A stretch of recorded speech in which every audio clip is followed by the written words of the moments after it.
আমরা কি জানি গত 3 বছরে কতজন কর্মচারী অবসরে গিয়েছে এবং কতজন নিয়োগ হয়েছে? সংখ্যাটা জানলে কিন্তু সবারই মাথায় একটু ঘুরবে যে ত্রিপুরা সরকার কি করছে। এই বিষয়ে আমরা আসছি। সবচেয়ে প্রথমে ত্রিপুরা হাইকোর্টকে ধন্যবাদ জানাচ্ছি। ত্রিপুরা হাইকোর্টের নির্দেশে 2022 সালে পুলিশ কনস্টেবল নিয়োগ প্রক্রিয়ার সমাপ্তি ঘটল। এখন সবাই বলবে অফার জয়েনিং তো কবেই হয়ে গেছে, কবে 1 বছর কমপ্লিট হয়ে গেছে, সবাই ট্রেনিং পিরিয়ডও কমপ্লিট হয়ে গেছে, এখনও প্রসেস কমপ্লিট হয়নি। উত্তর হলো না, পুলিশ কমিশন নিয়োগ প্রক্রিয়ায় কিছু ভুল ছিল, যার জন্য হাইকোর্টে কেস হয়েছে এবং সেই ভুলের জন্য যারা যারা চাকরি থেকে বঞ্চিত হয়েছিল তাদের নামে অফার বিলিবর্তন করা হয়েছে। অর্থাৎ আদালতের নির্দেশে পুলিশের চাকরি হচ্ছে। এখন যারা যারা চাকরি পেয়েছে আদালতের নির্দেশে পুলিশের চাকরি, তাদের সবাইকে কংগ্রেস অভিনন্দন। মোট 7 জন ছিল চাকরি হতে সে বেকার ভাই বোন যারা কেস করেছিল। বুধবার তাদের চাকরি দেওয়া হয়।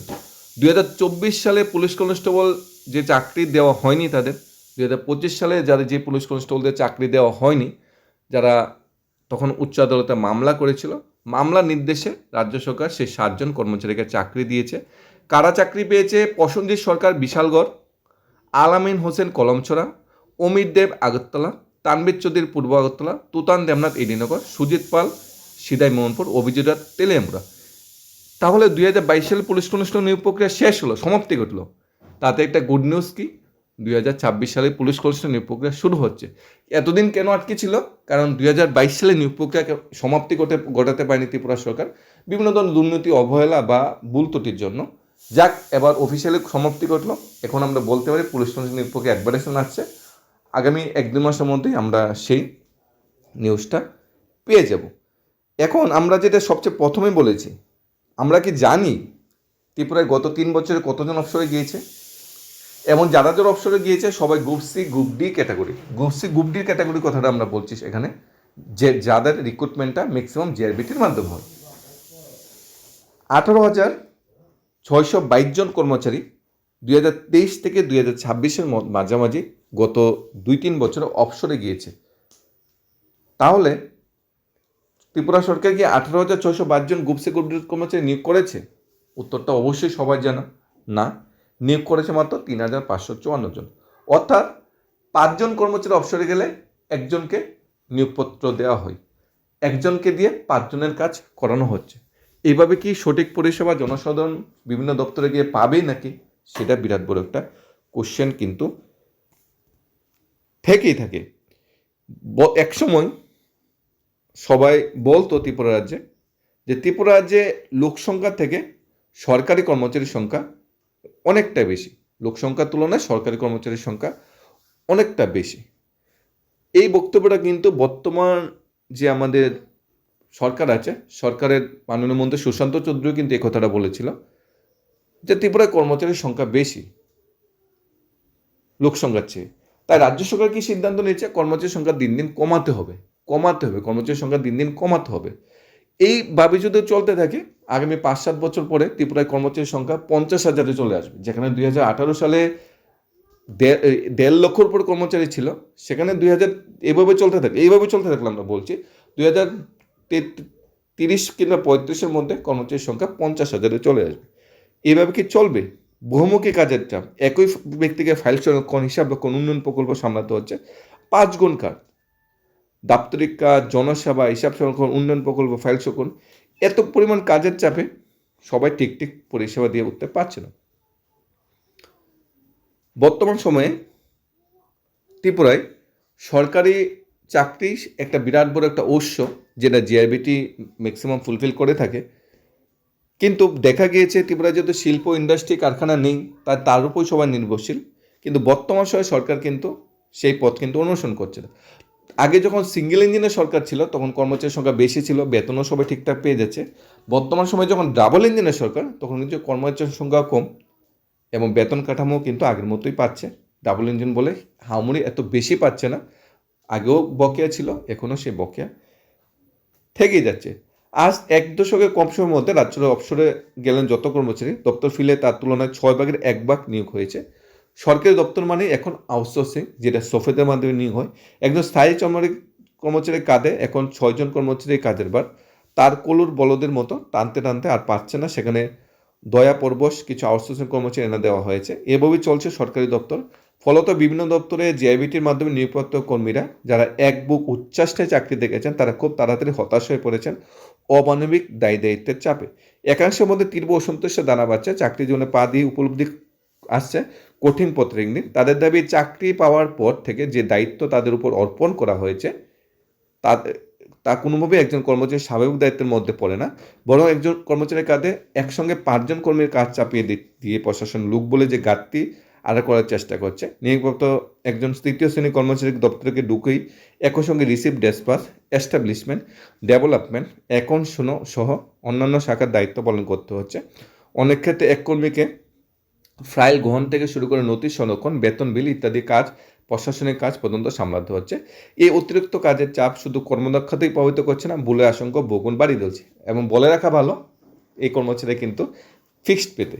অন্যদিকে সাধারণ মানুষের পরিষেবা যত সময় দেওয়া হচ্ছে না। মহকুমা সূত্রে খবর, 2023 থেকে 26 সালে 18,000 কর্মচারী অবসরে গিয়েছে, মাত্র 3,500 নিয়োগ হয়েছে।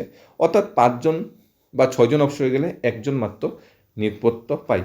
কর্মীদের অভিযোগ, অবসরের ফলে শূন্য হওয়া বিপুল সংখ্যক পদ দীর্ঘদিন ধরে পূরণ না হয় কর্মীদের অস্বাভাবিক কাজের চাপ বেড়ে চলেছে, এবং দীর্ঘদিন সময় ধরে যদি ওই শূন্যপদগুলি পূরণ না করে ওই শূন্যপদগুলি অ্যাবলিশড হয়ে যায় বা ওই শূন্যপদগুলি বাদ হয়ে যায়। তাই দৈনন্দিন কাজে গতি আনতে অবশ্যই জিআইবিটির মাধ্যমে নতুন করে অ্যাডভার্টাইজমেন্ট আসা দরকার, নতুন করে কর্মচারী নিয়োগ করা দরকার।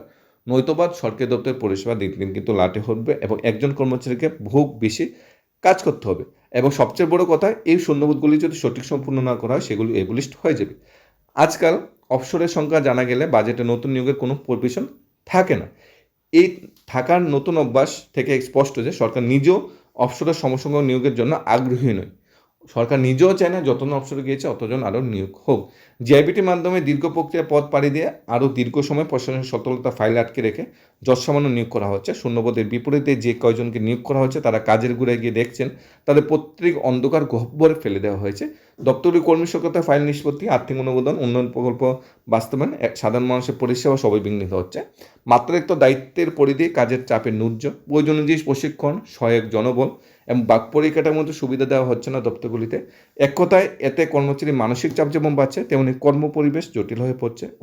কর্মচারীদের অতিরিক্ত কাজের চাপে নির্ধারিত সময়ের মধ্যে পরেও অফিসে থাকতে হচ্ছে। বিশেষজ্ঞদের মতে, প্রশাসনের দক্ষতা বাড়ানোর জন্য শুধু নিয়োগ যথেষ্ট নয়। তথ্যভিত্তিক জনবল মূল্যায়ন, কাজের সুষম বন্টন, সীমিত জনবল অতিরিক্ত কাজ করানোর প্রবণতাকে বন্ধ রাখতে হবে, এবং সরকারকে সময়ে সময়ে কর্মচারী নিয়োগ করতে হবে, যাতে এইভাবে শূন্যপদগুলো যাতে উদাও না হয়ে যায়। যখনই কর্মচারী রিটায়ারমেন্টে গিয়েছে তখন বা 1-2 বছরের মধ্যে যদি ওই পোস্টে যদি নিয়োগ না হয়, যেমন 18,000 কর্মচারী অবসরে গিয়েছে, সরকার চাইলে 18,000 কর্মচারীকে চাকরি দিতে পারতো। 18,000 কর্মচারী বেতন থেকে কম বেতন লাগতো নতুনকে চাকরি দিতে, কারণ 18,000 কর্মচারী অবসরে যখন গিয়েছে তাদের বেতন বেশি ছিল, ডিএ বেশি, অনেক বেশি ছিল। আর যদি সরকার যদি 18,000 কর্মচারী নিয়োগ করতো তাহলে ফিক্সড পেতে নিয়োগ করতো জিআইবিটির মাধ্যমে।